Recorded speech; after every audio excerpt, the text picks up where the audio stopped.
Hello everyone and welcome back to another video from everyone's favorite Halo YouTuber. I'm Rehab, your favorite Halo YouTuber, and today I'm going to give you the best Halo Infinite settings to help you improve in Halo Infinite multiplayer.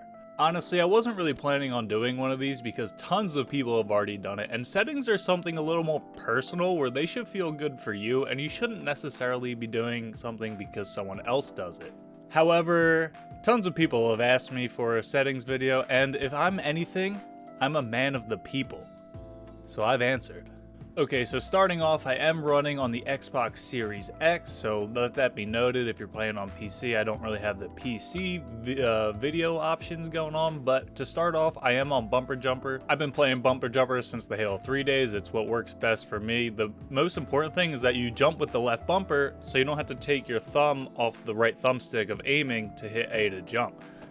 I know a lot of people are probably a lot more in tune with the default settings. These seem to be like the default Call of Duty settings with LT to zoom, you know, B to melee, I think. So it's, or is it B? No, it's right stick to melee. It's basically just the default Call of Duty settings, and it's kind of like the default FPS settings that everyone's adopted, but I stick to Bumper Jumper. Halo's a little different. That's just my personal preference. So I can jump with LB without having to take my thumbstick off of here, although I do use a SCUF gaming controller, as you can see here. So I do have a paddle on the back for X, so when I use my grapple shot, thrust, and all that, I guess if you're using a default controller in Bumper Jumper, you still do have to take your thumb off of the thumbstick to thrust or use the grapple shot, which is a little annoying. You know, with default settings, I think it's LB, which might be preferable for you, but honestly, you're going to be jumping a lot more than you're going to be using equipment, obviously, because you don't always have equipment. You're always jumping, making skill jumps. So personally, I just feel best on Bumper Jumper. That's just me. I turn vibration off. I played a lot of hours with it on. I turned it off. My old controller had the rumbles removed. This one, I do have rumbles, so I turned it off. So invert look. I don't know why you'd ever do that. Invert flight. I don't know. I don't fly very many vehicles. Hold the crouch on. I believe the default is toggle crouch, which is just annoying to me because you would crouch, you'd hit the stick in, and basically you just hold crouch, and then you hit it, you're uncrouched. This, you have to hold it down, and I just find that easier for doing skill jumps. When you have to jump and crouch to bring your legs up and hit a certain height ledge, you can do a lot of jumps avoiding clambering by crouch jumping, so that's a good important skill to have. When I use toggle crouch, I find myself kind of getting confused, like, wait, am I crouched? Am I not crouched? When I'm holding crouch, I know if I'm holding it in, I'm crouched. If I'm not holding it, I'm not crouched.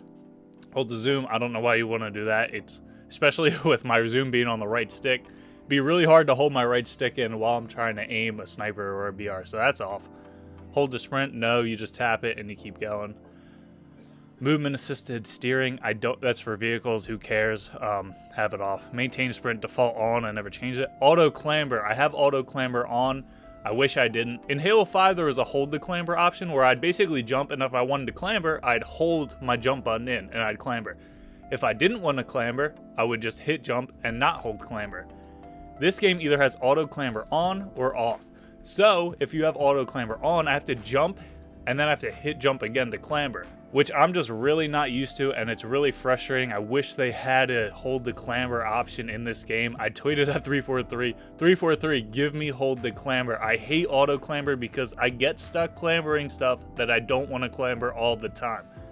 And it's really frustrating, but I'm just not confident enough to turn it off and have to hit jump an extra time because I think that's going to screw me up more. At least with auto clamber, I don't know. I clamber the stuff I want to. I also clamber stuff I don't want to, instead of me jumping and just being like, why didn't I clamber that? And like falling off the map or something, missing a jump. So I have it on, but I really would like a hold the clamber option. Step jump. This reduces your jump height when jumping onto low ledges. I haven't really done any testing with this. I'm not sure exactly how it works, or you know, what would be the difference if I turn it off. It's default on, I never changed it, so that's just that.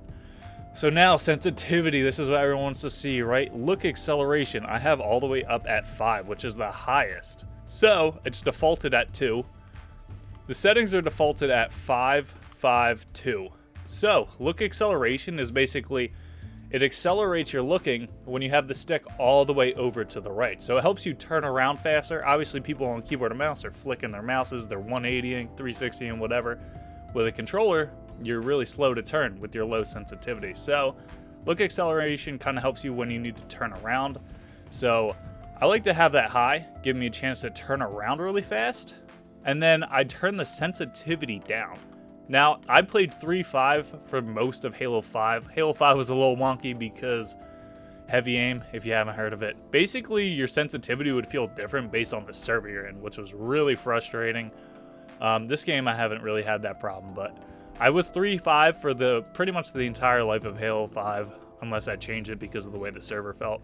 So I have a lower sensitivity to help me really hone in on my aiming, but then acceleration is all the way up, so that I'm not really slow when I need to turn around, react quickly to something happening on a different side of the map.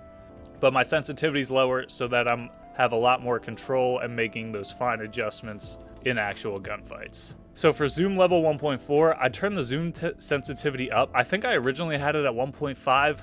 I don't know. I'm not very good with the sniper in this game. I turned it back down to 1.3. It's defaulted at 1, I guess. I wanted it at 1.5. I think that's what I was using in the flights. I felt a lot better than on the default. I turned it down a little bit because I was having trouble aiming in. It kind of feels like the sensitivity doesn't scale with your zoom, right? You have a certain sensitivity when you're like not scoped in at all, and then you zoom in, and it would feel good if the sensitivity would just scale, but it doesn't. So I just kind of been messing with that. That's kind of just where I'm at right now. I'm probably going to change it at some point. But move stick, center dead zone. I have stick drift on my left stick, so I have that up at 3 so that when I'm sitting still, I'm not walking. I would hate to put my controller down and walk off the map on accident, so I have my dead zones up from 3. Typically you want them at 0. If your controller is working perfectly fine, you want it at 0, because then you have control of your stick at pretty much any input. You can make more fine adjustments with your dead zones at 0. Max input threshold, I just left at default. I didn't really play with that on the left stick. On the right stick, I have my axial and center dead zones at 0, because like I said, I have more control. As soon as I start moving this thing, my reticle is going to start moving. So I can do really fine adjustments. The default's pretty high, 10, and or 12 is the default. Basically, with 12 default, you're going to have to do 12% of your stick movement before your aimer actually starts moving. But what that does is you can only move at 12% speed of your right stick. So having it at 0 means I can do full movement of the right stick and do a lot finer adjustments, because once you hit 12%, you're moving it 12% of the way, which is going to move a lot quicker than when you're first getting 1-2% of the stick movement. So you can make finer adjustments is basically why I have that at 0. Max input threshold is how far your look thumbstick is from the edge before max input registers. So basically, I don't know if this is a percentage or what, but I was messing with this. I turned it all the way up to 15, and what that did is basically it took less of my movement before I was hitting max input threshold, and that was really causing me to really whip my aimer around really quickly, because I wasn't all the way to the side and it was giving me max input. But I'm gonna just leave it on default because 15 felt really bad for me when I was playing around with that, so I've just put it back to default, and I feel a lot better about it. So I have my field of view at 100. It's defaulted at like 70, I think. I just want to have a wider field of view, get more information. You see people that you wouldn't see on the default field of view. However, it goes all the way up to 120, and I feel like you have less aim assist the higher your field of view is. So I feel like there's kind of a give and take. There's a perfect amount where you can see more but still get more aim assist. That's just my opinion. I don't really have any science to back that up. So I like a nice even 100. I think some pros play in like 105.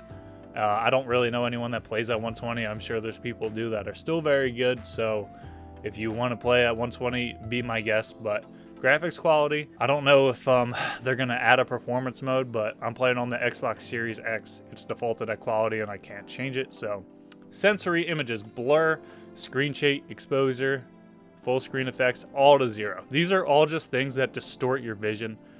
These are obviously weapon blur. You want to be able to see as much as possible. You don't want to miss any enemies because of I don't know, you're sprinting and your screen's blurred, your screen shake, your exposure. Full screen effects. This is basically just the effects of your shield going up, the effects of popping a camo over shield, using any sort of equipment. So I turn those all the way down to 0 because I want the least intrusive sensory images on my screen. Speed lines on, sharpening 60%. I just left this at default. Other than that, I didn't change any of the volume. When it comes to UI, what did I change? There's a few things I changed in here. I'm trying to think. Hold release scoreboard. Why is this defaulted to tap? In higher level Halo, you need to be keeping track of how many people are alive and dead, so you're constantly checking the scoreboard, and every Halo has always been hold it and then let go. If you tap it, it's gonna just pop up for like half a second, and you can kind of keep track of who's alive and who's dead. It's defaulted tap. So frustrating. Change that to hold release. Network statistics, you can turn on if you want. It's just gonna tell you how you're pinging the server. Outlines and colors. Now, I've messed with these a lot. So at first, playing in the beta, I had some really bright colors. I thought it would be best to have a brighter color because it would be easier to see, right? The problem is you really want a color that's just not on the map. There's some spots in Bazaar where I was using like enemies as the brightest green, maybe lime. But there's like some foliage on Bazaar that like is that color. So it would kind of confuse me. I'd be like, wait, did I just see someone? And honestly, on, I forget what map it is. The one map with refrigerator and utility. Come on, someone help me out. You know what I'm talking about. That map, it's a symmetrical map. Camo top mid, at least in ranked. I don't know about social. Anyway, there's like flowers in this one spot that are red. And I look at them and I honestly mistake them for an enemy. So I might mess with that. And honestly, the hardest is with strongholds. You want the colors to contrast really strongly because when someone's capturing a stronghold, you have the stronghold might be in your team's color, blue for instance, for me. And then when they're capturing it, the bar around it is the color of their team. And when I had it at really bright yellow, it was so hard to see how close they were to capping. So sometimes I'd be like, I know they're capping, or like sometimes I'd be like, oh, they just started capping. Oh wait, they're done capping it already. So I really just wanted to go back to default. I know a lot of people use like yellow and purple maybe. I haven't really tested that out. I've tried to just use the brightest colors to try and make people pop out, contrasting to the maps. And I'm back at red versus blue. Go figure. So other than that, I don't think I've changed anything else. So yeah, that's pretty much all my settings. The best settings to help you improve in Halo Infinite multiplayer. Like I said, the best thing is to just go into the academy, shoot some bots, and just test things for yourself. Do what feels best for you. The best settings, the best button layout, the best sensitivity, whatever feels best for you is going to be best in the end. But if you wanted to know, those are my settings. That's how I play. And yeah, that's pretty much it. So thank you all so much for watching. If this video helped you, please leave a like, help it get it out there, and consider subscribing for more Halo content. I upload every single day, so be on the lookout for some more videos coming tomorrow and the next day. And I also stream every single day on Twitch if you want to check me out there, you know, link in the description. And thank you all so much for watching again. I hope to see you in the next one. Later.